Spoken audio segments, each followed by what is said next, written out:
Adam Grocke from Johnston Grocke here with John Grocke. We're just talking about some super changes that are going to have a significant impact on people's insurance, being life insurance and personal insurance. And we already know that Australians are significantly underinsured. So, John, what are some of the changes that are taking place as of 1st of October? Thanks, Adam. Look, there are two key changes. People who have small account balances under 6,000 will actually see their money float across to the ATO to look after it, because the government's concerned that people are paying costs for operating their account when their account may be inactive. The government's also decided that people under 25 don't necessarily need insurance, so therefore unless someone specifically opts in, their insurance will drop off. Now, the interesting outcome is for all of us that the concept of insurance is about a group and a pooled risk so that everybody shares in the cost of that. When you shrink that group, the outcome is that we all pay more for our insurance.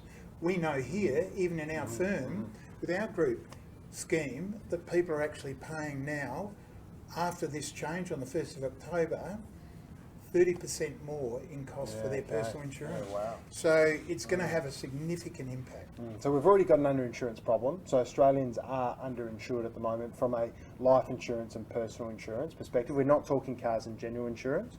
And so this change is going to make it potentially more expensive for people, from what you're saying. And also will take away insurance for people that may not be aware that their insurance is going to be taken away. I think awareness is really the big piece here. The superannuation industry does a really, I reckon, ordinary job of explaining to people what insurance really means and how much they should have. You and I and other members in a fund will have very different needs. So to simply say that the default level of cover is about what we need, people assume that it's okay and it's going to do the job. The fact is that for many people it won't do the job, and they need to actually work out what's important for them and how much they actually need. Yeah, and so just to clarify that as well, because I think a lot of people sort of just park super and go, well, I just won't worry about super because I can't touch it. However, with every superannuation fund that's opened, is it fair to say there's an insurance that's linked to that with a default level of cover, which is a minimum cover that's linked to that account? That's been one of the reasons for this change, because the government is saying people have numerous accounts in many instances. So the government is saying, look, we want to consolidate that to make sure people aren't paying unnecessary fees. Therefore, people do have a level of cover with most accounts when they join a fund.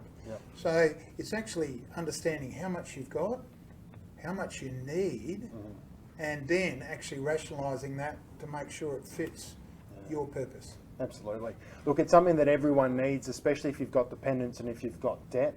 There's no doubt that you need insurance because it's a way of mitigating that risk if something were to happen. It's not so much if you were to pass away, it's if you're incapacitated or if you couldn't work. So a really, really important topic. If you're unsure and you don't know, please give us a call. We're here to help, have a conversation and potentially have a meeting and give you some advice from there. Thank you very much.